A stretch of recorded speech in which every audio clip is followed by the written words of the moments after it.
وأسلم على رسوله الكريم وعلى آله وأصحابه وأزواجه أجمعين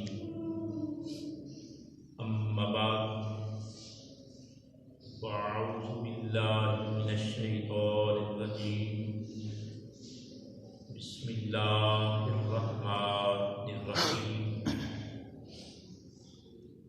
وما خلقت الجن والإنس إلا ليعبدون آمنت بالله صدق الله العظيم۔ انتہائی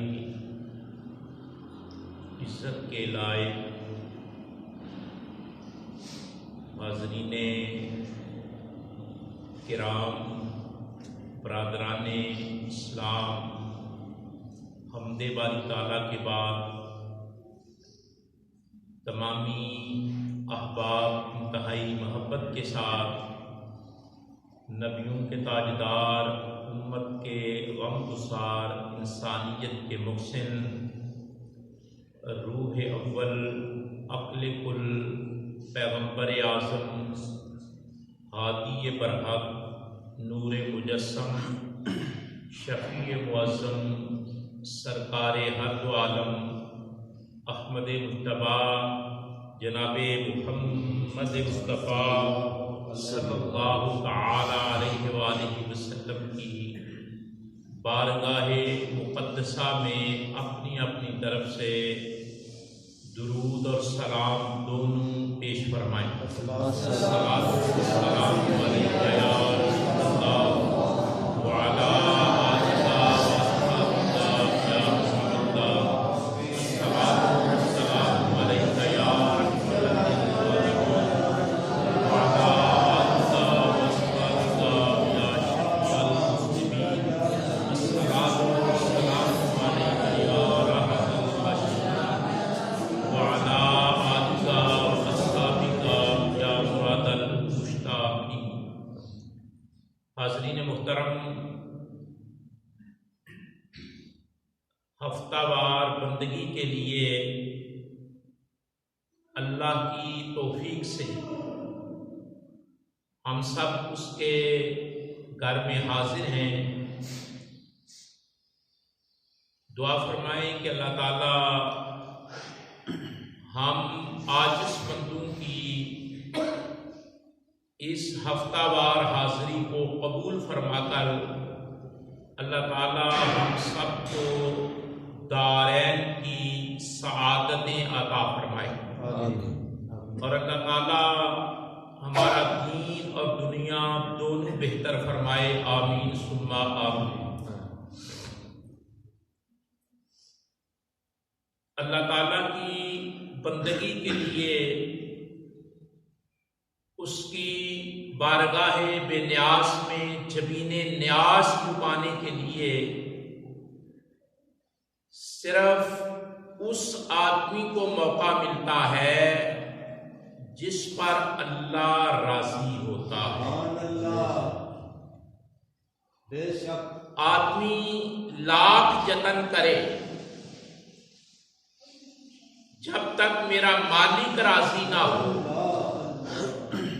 جب تک پروردگار عالم کی رضا اور خوشنودی شامل حال نہ ہو، اس وقت تک اس کی بارگاہ میں سجدہ ریزی کا موقع نہیں ملتا۔ انتہائی ایک خوبصورت بات آپ کی خدمت میں رکھ کر اپنے عنوان کی طرف بڑھ جاؤں گا۔ ایک بڑا معروف نام ہے حاجی امداد اللہ مکی۔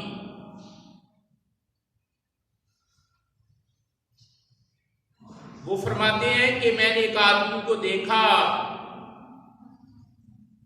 کہ وہ کثرت کے ساتھ کوئی وظیفہ پڑھتا رہتا تھا،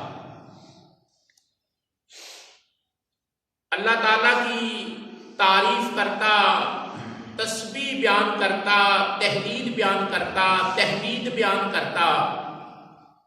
آپ فرماتے ہیں میں نے اس کو دیکھا کہ وہ کثرت سے اللہ کا نام لیتا ہے، اللہ کا ذکر کرتا ہے، یاد خدا میں مصروف رہتا ہے، تو میں نے اس آدمی سے پوچھا کہ اس ذکر میں کیسا اپنے آپ کو پا رہے ہو؟ یہ ذکر تمہیں کیسا نفع دے رہا ہے؟ تمہارے لیے یہ تجربہ کیسا ہے؟ تو وہ آدمی کہنے لگا کہ میں جس مقصد کے لیے پڑھ رہا ہوں وہ مقصد پورا نہیں ہو رہا۔ آپ توجہ رکھیں گے تو بہت ساری فکری غلطیوں کی درستگی ہو جائے گی۔ وہ آدمی کہنے لگا کہ میں یہ ذکر کرتا ہوں، ہمہ وقت اس وظیفے میں مشغول و مصروف رہتا ہوں، لیکن مجھے میری منزل نہیں مل رہی، میری مراد نہیں مل رہی۔ جس مقصد کے لیے میں یہ وظیفہ پڑھتا ہوں وہ تو مجھے حاصل نہیں ہو رہا، لیکن میں ہمت سے، محنت سے، مشقت سے وظیفہ جاری رکھے ہوئے ہوں۔ تو حاجی امداد اللہ مکی فرمانے لگے، مجھے علم تو نہیں تو کس لیے پڑھتا ہے، تیری منزل کا، تیری مراد کا، تیرے مدعا کا، تیرے مطلوب و مقصود کا مجھے علم تو نہیں کہ تو کس لیے پڑھتا ہے۔ شاید تو پیسوں کی برکت کے لیے پڑھ رہا ہو، شاید تو کاروبار کے لیے پڑھ رہا ہو، شاید تجھے کوئی مشکل درپیش ہو تو پڑھ رہا ہو، لیکن میں تو اتنا جانتا ہوں کہ اللہ تجھ سے راضی ہے، اللہ تجھ سے راضی ہے، میں اتنا جانتا ہوں کہ اللہ تجھ سے راضی ہے۔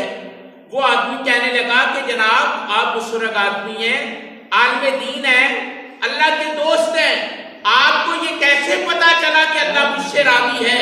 مجھے اللہ کی رضا حاصل ہے، میرا رب مجھ پر مہربان ہے، آپ کو کیسے پتا چلا؟ تو آپ فرمانے لگے، جو تیرا ذکر رکنے نہیں پا رہا، جو تیرا وظیفہ جو ہے اس میں وقفہ نہیں آ رہا، اس سے پتا چلتا ہے کہ مالک تجھ سے راضی ہے اور لگاتار تجھے اپنے ذکر کی توفیق عطا کر رہا ہے۔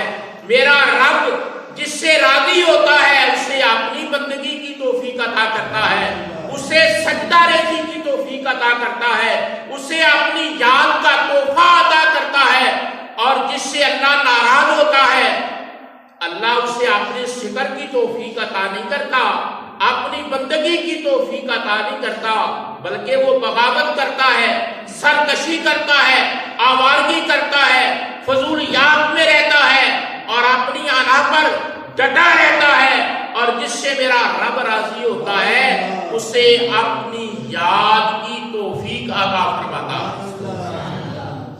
اس لیے یہ میں کہا کرتا ہوں کہ اللہ کی توفیق ہے، اللہ کا کرم ہے، اللہ کی طرف سے یہ رضا کا اعلان ہے۔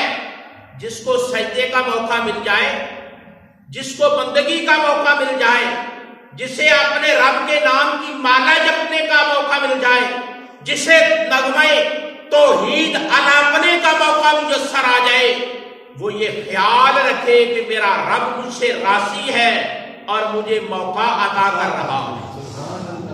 جب رب ناراض ہوتا ہے تو نیکی کی توفیق عطا نہیں کرتا، اچھے کام کی توفیق عطا نہیں کرتا۔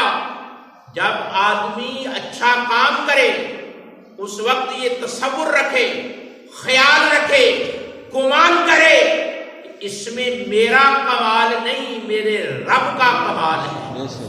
جب آدمی یہ خیال کرے گا اس کا دل اللہ کا شکر ادا کرے گا، اس کی زبان اللہ کا شکر ادا کرے گی۔ تو یہ میں نے ابتدا میں اس لیے آپ کی خدمت میں بات رکھی کہ جن لوگوں کو یہ موقع ملتا ہے مسجد میں آنے کا، جو اللہ کے گھر میں آتے ہیں، خدا کی یاد کرتے ہیں، وحدہ لا شریک کی حمد بیان کرتے ہیں، سجدہ ریزی جیسی عبادت کرتے ہیں، وہ یہ سمجھیں کہ اللہ کی رحمت میری طرف متوجہ ہے، اللہ کی رحمت کا دھیان میری طرف ہے تو مجھے موقع مل رہا ہے۔ اور جو نہیں آتے وہ سمجھیں کہ میرا رب مجھ سے ناراض ہے۔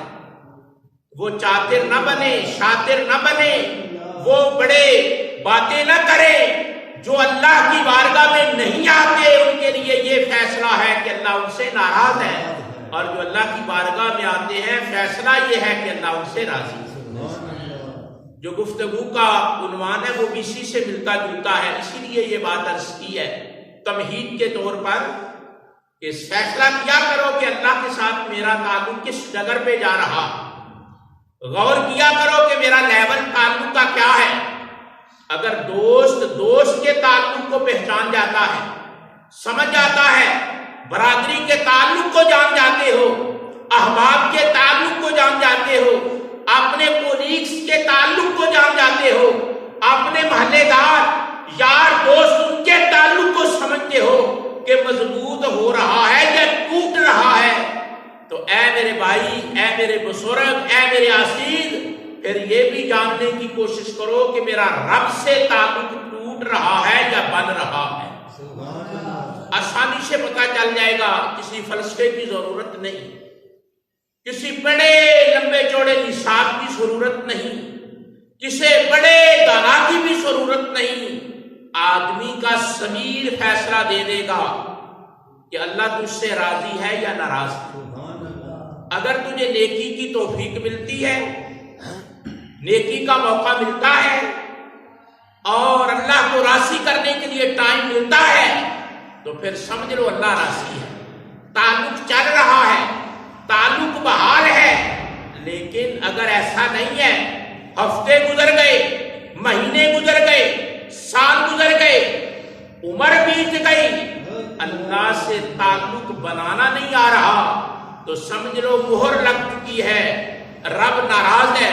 میرے بھائیو، رب کی رضا دیکھنی ہو تو یہ دیکھا کرو کہ سجدے کا موقع کتنا مل رہا ہے۔ آج جو گفتگو کا عنوان ہے وہ اسی سے تعلق رکھتا ہے، وہ یہ ہے کہ مقصد حیات کیا ہے۔ گفتگو کا جو عنوان ہے وہ یہ ہے کہ مقصد حیات کیا ہے۔ حیات کا مطلب ہے زندگی، کہ ہماری زندگی کا مقصد کیا ہے۔ آخر اللہ نے یہ کائنات بنائی اور کائنات میں سب سے اکرم، اشرف، معزز، ممتاز، اعلیٰ و بالا محبوب اس کی حضرت انسان ہے، تو پھر سوچنا تو چاہیے نا کہ اللہ تعالیٰ نے اس کائنات میں حیات جو رکھی ہے، زندگی رکھی ہے، ہم کو جو زندگی عطا کی ہے اس کا مقصد کیا ہے۔ اب تھوڑی سی توجہ رکھیں گے، بڑی خوبصورت تمہید کے بعد میں آپ کی خدمت میں رکھنے میں یہ کامیاب ہو جاؤں گا کہ انسان نے بڑا مغز کھپایا ہے، بڑی محنت کی ہے، لیکن عقدہ اس سے خود حل نہیں ہوا۔ کس بات پر مغز کھپایا ہے، کس بات پر محنت کی ہے کہ مجھے یہ پتا چلے کہ میں کدھر سے آیا ہوں، کہاں سے آیا ہوں، کیوں آیا ہوں، کس لیے آیا ہوں اور کہاں جانا ہے، اور اگر جاتا ہوں تو لوٹ کر کوئی نہیں آتا۔ ان سوالوں کے جوابوں میں انسان نے مغز کھپایا ہے۔ سمجھ رہے ہیں کہ مجھے بنایا کس نے ہے؟ سوال ہے یا نہیں؟ آپ یہاں ایک خوبصورت چیز بنی دیکھتے ہیں تو آپ فوراً پوچھتے ہیں کہ جناب یہ کہاں سے بنوائی ہے، کس کاریگر نے بنائی ہے، کہاں سے یہ خریدی ہے، کتنے کی آئی ہے، اس کی گارنٹی و وارنٹی کیا ہے، یہ ساری چیزیں آپ دیکھتے ہیں، پوچھتے ہیں۔ اسی طرح حضرت انسان کہاں سے آیا، کس نے بنایا، کس لیے آیا، کہاں جائے گا، اور جاتا ہے تو لوٹ کر نہیں آتا۔ اب سوال سمجھ گئے؟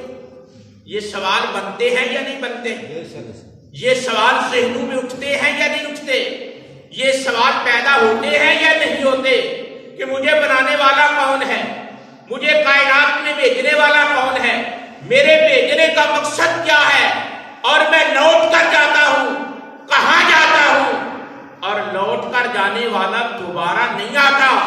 یہ سارے سوال انسان کے ذہن میں پیدا ہوتے رہے، انسان ان کا جواب تلاش کرتا رہا، محنت کرتا رہا، بڑی ہمت سے کام لیتا رہا، لیکن انسان کو ان سوالوں میں سے ایک کا جواب بھی اپنی عقل، اپنے علم، اپنے تجربے، اپنی دانائی، اپنی حکمت، اپنی فراست، اپنی سوچ، اپنی فکر، اپنے تعقل، اپنے تدبر سے نہیں ملا۔ ہاں، اس کا ہر سوال کا جواب ملا ہے انسان کو تو اللہ کی وحی سے ملا ہے۔ اللہ کی وحی کے بغیر ان سوالوں کا جواب کہیں، یہ سوال بنتے ہیں، کرنے بھی چاہیے، لیکن ان سوالوں کا جواب جو اللہ نے وحی کے ذریعے عطا کیا ہے، پیغمبروں کے ذریعے عطا کیا ہے، جبریل کے ذریعے وحی اتار کر جو ان سوالوں کا جواب عطا کیا ہے، ان کو تسلیم کر کے اس کے مطابق زندگی گزارنی چاہیے۔ آپ بڑے دانا لوگ بیٹھے ہیں، جتنے بھی ہیں، سیانے لوگ ہو، سمجھدار ہو، ویسے میں ایک جملہ مترسہ کے طور پہ کہنے لگا ہوں، کبھی یہ سوال آپ نے خود اٹھائے کہ مجھے بنانے والا کون ہے؟ اب تو جواب آ چکا ہے نا، جواب تو وہی کی شکل میں آ چکا ہے۔ کبھی آپ نے غور کیا ہو کہ میرا مالک کون ہے؟ کس نے یہ 6 فٹ کا قد عطا کر دیا؟ آنکھیں کس نے عطا کر دی؟ کان سننے کے لیے کس نے عطا کر دیے؟ گوشت کا لوتھڑا بولنے کے لیے زبان کی شکل میں کس نے عطا کر دیا؟ ٹانگوں کو چلنے کی طاقت کس نے عطا فرما دی؟ اور جناب پکڑنے کی قوت ہاتھوں کو کس نے عطا کر دی؟ سوچنے کی صلاحیت دماغ کو کس نے عطا کر دی؟ دھڑکنے والا گوشت کا لوتھڑا میرے پہلو میں دل کی شکل میں کس نے رکھ دیا ہے؟ سوال تو بنتے ہیں، لیکن انسان ان سوالوں کا جواب کسی دور میں خود نہیں دے سکا۔ جب بھی ان سوالوں کا جواب ملا ہے تو اللہ کی طرف سے آنے والی وحی سے ملا ہے، جو جبریل لے کر آتے رہے اور پیغمبر کی بارگاہ میں آتے رہے۔ جس انسان نے بڑی سمجھنے سے بات تعلق رکھتی ہے، اس لیے آپ کہیں گے کہ جس نے انسان بنایا ہے، بھیجا ہے، مقصد طے کیا ہے، اسے چاہیے تھا کہ انسان کو ان سوالوں کے جواب خود تلاش کرنے کی طاقت دیتا۔ ایسا نہیں ہو سکتا۔ سوال بنتا ہے کہ چاہیے تو یہ تھا کہ جس نے انسان بنا دیا، کائنات میں اتار دیا، واپس بھی بلاتا ہے، چاہیے تھا کہ وہ اس کے دماغ میں ان سوالوں کا جواب فٹ کر دیتا، لیکن ایسا نہیں ہوا۔ وحی کے ذریعے ان سوالوں کا جواب دیا گیا ہے۔ اس کی وجہ یہ ہے کہ یہ سارے سوال تعلق رکھتے ہیں عالم غیب سے، یہ سارے سوال تعلق رکھتے ہیں عالم غیب سے، اس جہان سے تعلق رکھتے ہیں جہاں آنکھ کام نہیں کرتی، اس جہان سے تعلق رکھتے ہیں جہاں کی بات کان نہیں سنتا، اس جہان سے تعلق رکھتے ہیں جہاں ہاتھ کی پہنچ نہیں ہے، اس جہان سے تعلق رکھتے ہیں جس کو زبان چکھ نہیں سکتی، اس جہان سے تعلق رکھتے ہیں جہاں انسان چل کر نہیں جا سکتا۔ ہم جس دنیا میں رہ رہے ہیں یہ ہے شہادت کی دنیا، عالم شہادت۔ اس میں کان سنتا ہے، اس میں آنکھ دیکھتی ہے، اس میں ہاتھ پکڑتا ہے، اس میں پاؤں چلتا ہے، لیکن یہ جو سوال پیدا ہوتے ہیں کہ بنانے والا کون ہے، کیوں بنایا ہے، کیوں واپس بلا لیتا ہے، پھر دوبارہ کیوں نہیں بھیجتا، یہ سارے سوال تعلق رکھتے ہیں عالم غیب سے، اور غیب کی بات صرف وحی کے ذریعے پیغمبر کو بتائی جاتی ہے۔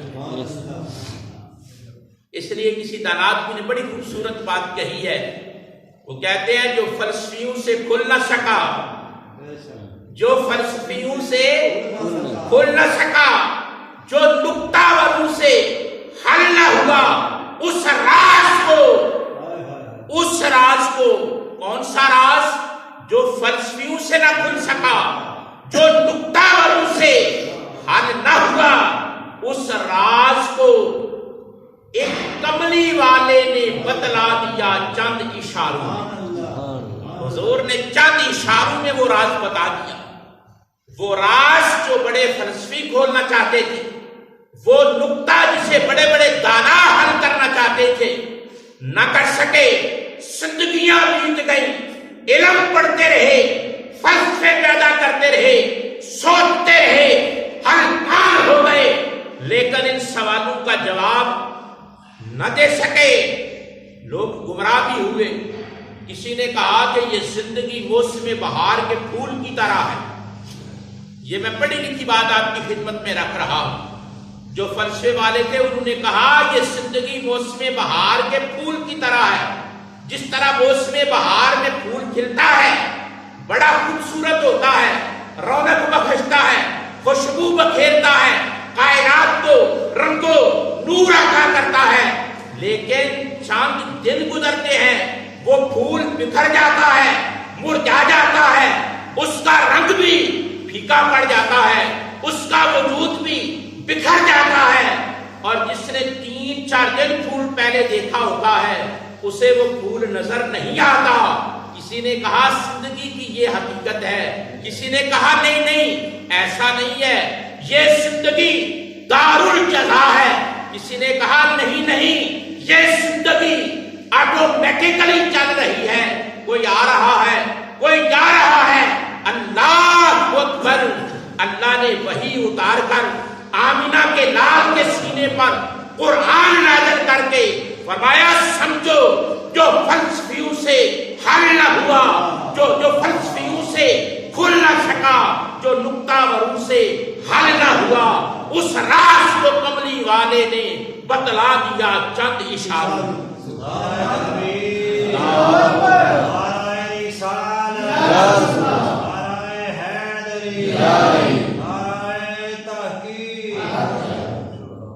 اب وہ راز کھل گیا ہے، ہر سوال کا جواب مل گیا ہے۔ کیوں بنایا؟ انسان کو کیوں بنایا؟ صدیوں اس سوال کا جواب انسان کو نہ ملا، لیکن اللہ نے وحی کے ذریعے عطا فرما دیا۔ کائنات میں آنے کا مقصد کیا ہے بتا دیا، لوٹ کر کہاں جاتا ہے بتا دیا، لوٹ کر کیوں نہیں آتا، جا کر واپس دیکھیں ہندو مذہب میں یہ ہے کہ جو روح جاتی ہے وہ پھر آتی ہے، اسلام کہتا ہے نہیں، اس لیے میں ساتھ یہ نکتہ بتا رہا ہوں کہ آپ کے ذہن میں علم ہو۔ ہندو مذہب کے اندر یہ بات ہے کہ جو روح جاتی ہے نا پھر آتی ہے، نئے آدمی کے جسم میں آتی ہے، لیکن اسلام کہتا ہے نہیں، جو جاتا ہے وہ لوٹ کے نہیں آتا۔ اس کا جواب اس کی حکمتیں وحی کے ذریعے بتا دی۔ اب تک آپ یہ سمجھ گئے کہ میں آپ کی خدمت میں کیا رکھنا چاہتا ہوں کہ جناب ہمارے بنانے کا جو مقصد ہے وہ توجہ، ہمارے بنانے کا جو مقصد ہے وہ اللہ کو کیا پڑی تھی ہم کو بناتا، آخر کوئی مقصد ہے، اللہ فضول کام نہیں کرتا، آخر کوئی مقصد ہے ہمارے بنانے کا، کائنات میں بھیجنے کا کوئی مقصد ہے، پھر کائنات سے بلانے کا، واپس بلانے کا کوئی مقصد ہے، اور بلا کر دوبارہ نہ بھیجنے میں بھی کوئی حکمت ہے۔ ان سارے سوالوں کے جواب اللہ نے قرآن میں اپنے پیغمبر کو عطا فرمائی۔ اب میں تھوڑی سی بات یہ کرنے لگا ہوں، اگر آپ سمجھیں توجہ کریں اس بات پر۔ اللہ قرآن مجید میں فرماتا ہے افحسبتم، توجہ، یہ جو میں اتنا تردد کیا تمہید کے طور پر، اللہ قرآن شریف میں فرماتا ہے افحسبتم، کیا تم سوچتے ہو، افحسبتم فرمایا تم گمان کرتے ہو، خیال کرتے ہو، کیا انما خلقناکم عبثا، کہ میں نے تمہیں فضول بنایا، فرمایا یہ سوچتے ہو، افا حسبتم، قرآن ہے، اللہ کی کتاب ہے، وحی ہے، انسان کا کلام نہیں، میرے اور تجھے بنانے والے خالق کا کلام ہے۔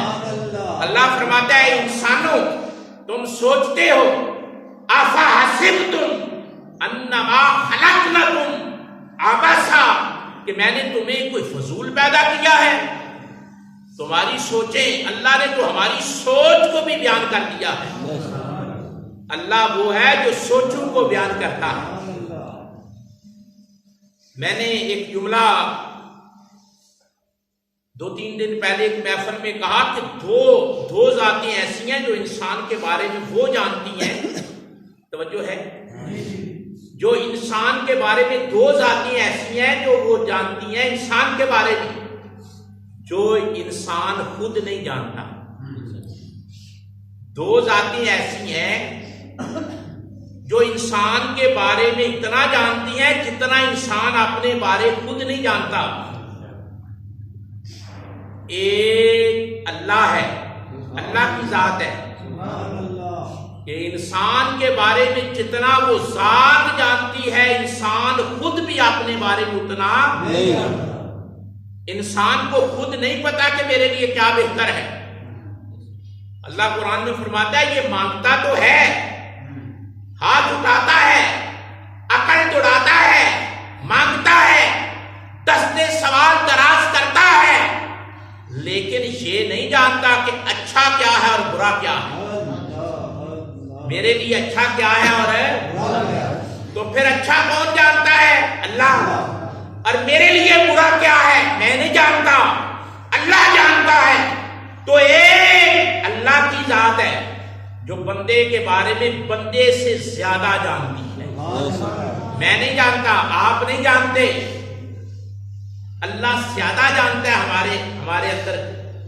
وہ علیم بذات الصدور، اللہ فرماتا ہے تم بڑے دانا بندے پھرو، سینوں کا علم جو تمہارے سینوں کے اندر پیدا ہوتی ہے، دل میں جو خیال جنم لیتا ہے، جو سوچ تمہارے اندر رونما ہوتی ہے، اللہ فرماتا ہے آفا حسبتم انما خلقناکم عبثا، تم کبھی کبھی سوچتے ہو کہ ہمیں کیوں بنایا گیا؟ میں نے تمہیں فضول نہیں بنایا، تم بنانے پہ غور کر رہے ہو، میں تو تمہاری سوچوں کو پڑھ رہا ہوں۔ اللہ وہ ہے جو سوچ کو بھی جانتا ہے، اور یہی اس کی پہچان ہے، یہی اس کی سوچوں میں آتا ہے، خیالوں میں آتا ہے، نظر نہیں آتا، یہی اس کی پہچان ہے، یہی اس کی۔ تو میں نے کہا 2 ذاتیں ایسی ہیں، ایک اللہ کی ذات جو انسان کے بارے میں اتنا جانتی ہے جتنا انسان اپنے بارے خود، دوسری ذات جتنا ماں بچے کے بارے میں جانتی ہے اتنا بچہ اپنے بارے نہیں جانتا۔ جتنا علم ماں کو ہوتا ہے نا، جب وہ بچے کو جنم دیتی ہے، بچے کو پالتی ہے، پوستی ہے، دودھ پلاتی ہے، کپڑے بدلتی ہے، اس کے تیور پڑھتی ہے، اس کے ارادے پڑھتی ہے، اس کی بلبلاہٹ کو پڑھتی ہے، اس کی سسکیوں کو پڑھتی ہے، اس کے بدلے ہوئے انداز کو پڑھتی ہے۔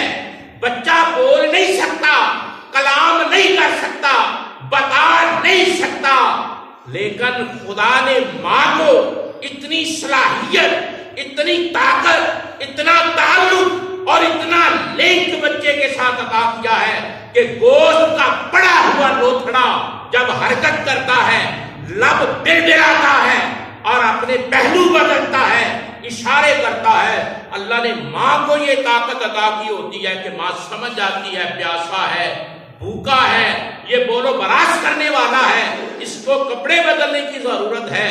تو 2 ذاتیں ہیں جو انسان کے بارے میں زیادہ جانتی ہیں انسان کی اپنی ذات سے بڑھ کر۔ سمجھ گئے؟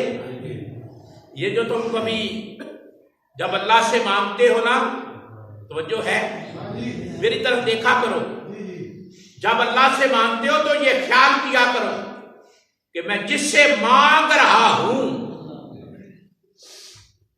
وہ میری سوچوں کو بنانے والا اور پڑھنے والا ہے۔ جب یہ خیال کرو گے نا مانگتے ہوئے، ہم خود بڑے چادر بن جاتے ہیں، اللہ کو ڈائریکشن دیتے ہیں، اللہ کو ڈومین دیتے ہیں، اللہ کو ہدایت دینا شروع کر دیتے ہیں۔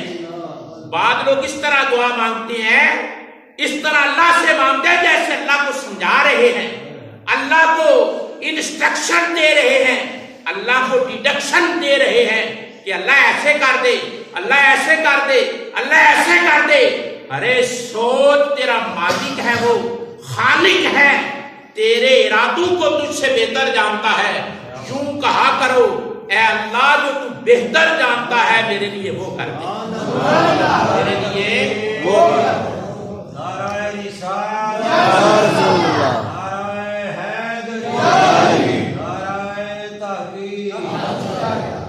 اب توجہ کریں، جو میں کہنا چاہتا ہوں یہ ہمارے سمجھنے کی بات ہے۔ ہوشیار تو ہم بڑے بنتے ہیں، باتیں بڑی کرتے ہیں، حج کر دیتے ہیں اپنی عقل دوڑا دوڑا کر، آتا تو ہمیں رب سے مانگنے کا طریقہ بھی نہیں۔ ہم ہوشیار بڑے بنتے ہیں، پاڑے ہم بڑے بنتے ہیں، آتا تو اپنے رب سے مانگنے کا طریقہ بھی نہیں۔ میرے پاک پیغمبر نے فرمایا، اے علی جب رب سے مانگو، اے حیدر قرار جب رب سے مانگو تو یوں مانگو، اے اللہ جو میرے حق میں بہتر ہے وہ کر دے، جو میرے حق میں بہتر ہے وہ کر دے، اس لیے کہ جو تیرا اور میرا رب ہے وہ ہم نہیں جانتے جو وہ ہمارے بارے میں جانتا ہے، بڑی شان کا مالک ہے۔ اسی طرح ماں کو اللہ نے یہ صلاحیت، ماں کے اندر چپ رکھی ہے، ایمان کے اندر یہ سم ڈال رکھی ہے کہ چھوٹا سا بچہ بستر پہ پڑا ہوتا ہے، وہ جانتی ہے اس کو بھوک لگی ہے، وہ جانتی ہے یہ پیاسا ہے، وہ جانتی ہے اس کا پیمپر تبدیل ہونے والا ہے، وہ اس کے تیور پڑھ کر فیصلے کرتی ہے۔ اسی طرح میرا رب جس نے کائنات بنائی ہے وہ کائنات میں میری اور آپ کی مرضی سے فیصلے نہیں کرتا، وہ بحیثیت خالق اپنی مرضی سے فیصلے کرتا۔ اگر وہ ہماری املا پر، ہمارے بتانے پر فیصلے کرے تو کائنات گرم برم ہو جائے۔ جس طرح ہم اللہ کو ہدایت دیتے ہیں، ہمارا جو انداز ہوتا ہے اللہ کو ہدایت دینے کا ہوتا ہے، جیسے اللہ نہیں جانتا اللہ ایسے کر دے۔ اس لیے بڑے بڑے مولانا جب دعائیں مانگتے ہیں نا، جن کی دعائیں ٹی وی پر دکھائی جاتی ہیں، بڑے بڑے مولانا جن کی دعائیں ٹی وی پر دکھائی جاتی ہیں، ہم کہتے ہیں کیا مانگ رہے ہو؟ اللہ کو ہدایت دے رہے ہو؟ کیا مانگ رہے ہو؟ کیا مانگنے کا گر بتا رہے ہو؟ اور لوگ ساتھ ہوتے کہتے ہیں فلاں مولانا نے دعا مانگی کمال کر دی، تجھے علم ہی نہیں کہ رب کس طرح مانگنے کا حکم عطا کرتا ہے۔ مانگنا یہ چاہیے کہ اللہ جو میرے لیے بہتر ہے وہ کر، جو میرے لیے بہتر ہے وہ جو بہتر ہے۔ آدمی بیمار ہو تو یہ کہ یا اللہ میں بیمار ہوں، تو میرا مالک ہے، تو میرا خالق ہے، میرے لیے بہتر فیصلہ فرما دے۔ تو وہ جب فیصلہ کرے گا تو وہ اللہ فرمایا افحسبتم، کیا تم گمان کرتے ہو، سوچتے ہو؟ یہ سوچتا ہے انسان، اس لیے اللہ نے فرمایا افحسبتم، کیا تم سوچتے ہو انما خلقناکم عبثا، کہ میں نے تمہیں فضول پیدا کیا ہے؟ ایسا نہیں، ایسا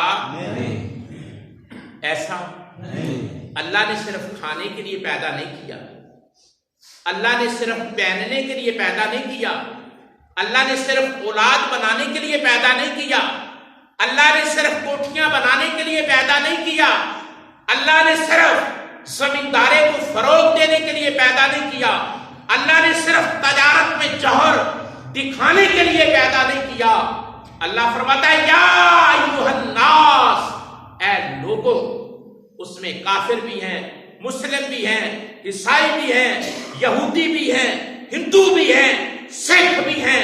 فرمایا یا ایھا الناس، اے لوگوں، میں نے تمہیں بنایا ہے اعبدوا ربکم، اپنے رب کی عبادت کرو۔ اے لوگوں، اپنے رب کی عبادت کرو۔ کیوں؟ کوئی کام آدمی کرتا ہے پھر وجہ تلاش کرتا ہے، ایسا ہے یا نہیں؟ آدمی ریزن تلاش کرتا ہے۔ فرمایا لوگوں اپنے رب کی عبادت کرو۔ فرمایا میں تمہارا رب ہوں، میری عبادت کرو۔ اے لوگو یا ایھا الناس اعبدوا ربکم، اے لوگو اپنے رب کی عبادت کرو جو تمہارا رب ہے۔ رب کون ہے؟ اللہ۔ یہ تو آپ جانتے ہیں اللہ رب کہتے کسے ہیں؟ رب کی تعریف کیا ہے؟ اس ذات کو رب کہتے ہیں کہ جو عدم سے وجود بنائے۔ اس کو رب کہتے ہیں جو عدم سے کچھ نہ سے کچھ بنائے، کچھ نہ ہو تو کچھ، غور کرو یار، کچھ نہ ہو کچھ، عدم کو وجود عطا کرے، کچھ بھی نہ ہو وہ بنائے، اور بنا کر بے آسرا نہ چھوڑ دے، تجھے پروان چڑھائے۔ ذرا غور کرو، چلو میں تھوڑا سا اشارہ دکھاؤں، ذرا غور کرو۔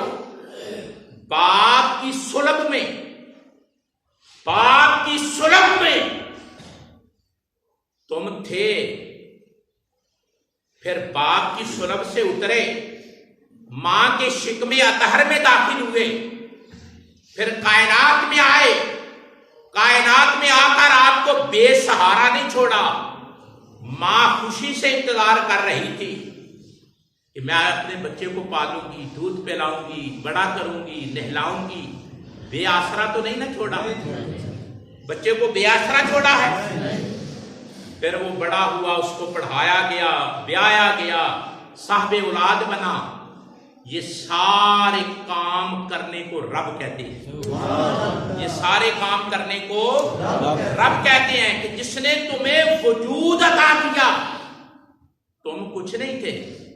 او بڑے بننے والے، کیا بنتا پھرتا ہے، کیا بنتا پھرتا ہے، اکڑاتا ہے، باتیں کرتا ہے، ٹر ٹر کرتا ہے، استنجا کرنے کا علم نہیں، باتیں کرتا ہے۔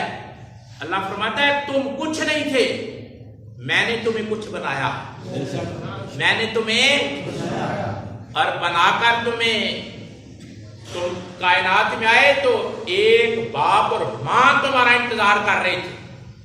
ایسا ہے یا نہیں؟ کپڑے لائے جا رہے ہیں، نہلایا جا رہا ہے، سرما ڈالا جا رہا ہے، ختنے کیے جا رہے ہیں، نام رکھا جا رہا ہے، مٹھائیاں بانٹی جا رہی ہیں۔ یہ کس نے سسٹم لانچ کیا ہے؟ اسے کہتے ہیں رب۔ اسے کیا کہتے ہیں؟ رب۔ یا ایھا الناس، اے لوگوں، اس میں کافر بھی ہے، ہندو بھی ہے، مسلمان بھی ہے، سب اس نے بنائے ہیں۔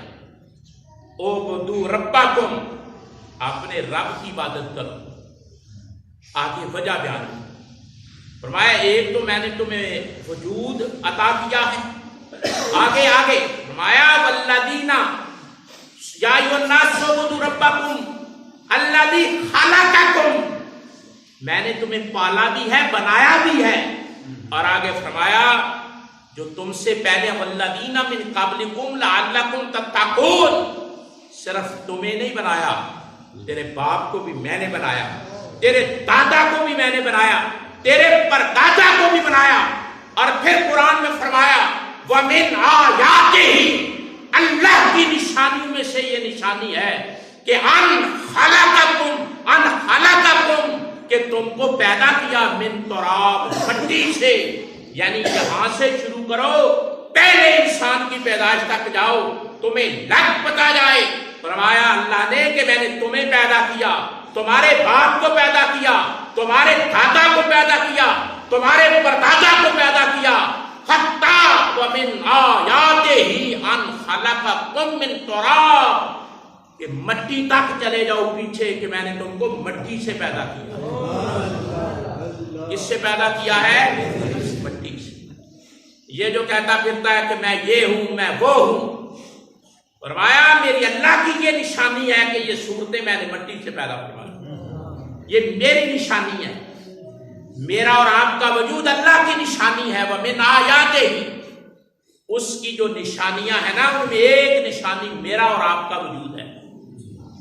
یہ جس وجود کو بڑا چھنڈ چھنڈ کے رکھتا ہے نا یہ اللہ کی نشانی ہے. تو جس کی نشانی ہے تیرا وجود تو اس کو بھولا ہوا ہے, تجھے وہ یاد ہی نہیں, کبھی اس کے سامنے سجدہ نہیں, کبھی اس کی یاد نہیں, کبھی اس کی فکر نہیں. فرمایا کہ کائنات میں تمہیں بھیجا ہے کہ اللہ کی عبادت کرو, اللہ کی عبادت. یہ ابھی توحید ہماری مکمل ہوئی ہے تھوڑی سی. آج جمعہ کے موقع پر تھوڑا سا میں نے آپ کے سامنے رکھا ہے کہ صدیوں انسان سوچتا رہا کہ مجھے بنایا کس نے ہے, میرا خالق کون ہے, مجھے دنیا میں کیوں بھیجا ہے, پھر مجھے مارتا کیوں ہے, اگر مارتا ہے تو دوبارہ کیوں نہیں بھیجتا. ان سارے سوالوں کے جواب اللہ نے وحی کے ذریعے اپنے پیغمبر کو دیے, اور پیغمبر کی رحمت کا صدقہ ہے وہ جواب ہم تک پہنچے. اور ان تمام سوالوں کا ایک ہی جواب ہے کہ تجھے اللہ نے بنایا ہے, اللہ نے بھیجا ہے, عبادت کے لیے بھیجا ہے, اور واپس بلائے گا اور پوچھے گا جس مقصد کے لیے بھیجا ہے وہ پورا کیا ہے یا نہیں کیا, وہ پوچھے گا. یہ میں کہتا ہوں کہ اکثر جنازہ ہو, ختم ہو, ایک آیت پڑھتے ہیں لوگ, کل نفس ذائقۃ الموت پڑھتے ہیں نا, میں بھی پڑھتا ہوں, سب پڑھتے ہیں, اس کا اگلا حصہ نہیں پڑھتے. اس کے آگے بھی ایک حصہ ہے وہ لوگ نہیں پڑھتے, بس ایک رسم چلی ہوئی ہے, کل نفس ذائقۃ الموت, ہر سی روح چیز نے موت کا ذائقہ چکھنا ہے, ٹھیک ہے, حق ہے. آگے بھی ایک مسئلہ ہے, فرمایا ثم الینا ترجعون, موت کا ذائقہ چکھنے کے بعد اپنے رب کے پاس تمہیں لٹایا جائے گا. وہ منظر بھی یاد کرو, صرف موت کے ذائقے تک بات ہو نا,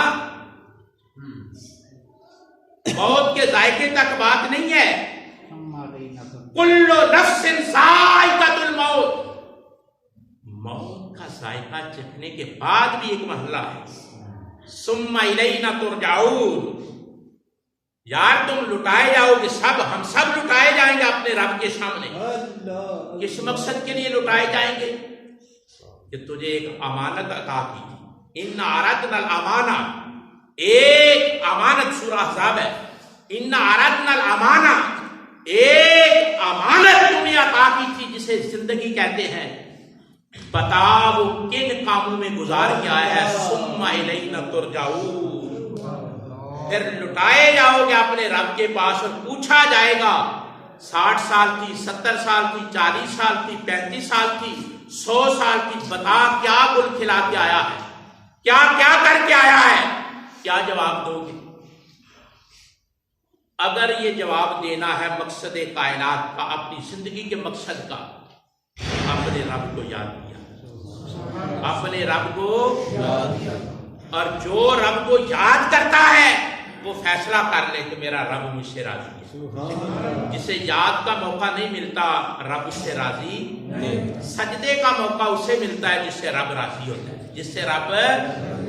آج یہ گفتگو آگے چلے گی, ابھی مضمون بہت باقی ہے پیارا. آپ اپنی مرضی سے آتے ہیں, ہم اپنی مرضی سے آ کر کام شروع کرتے ہیں.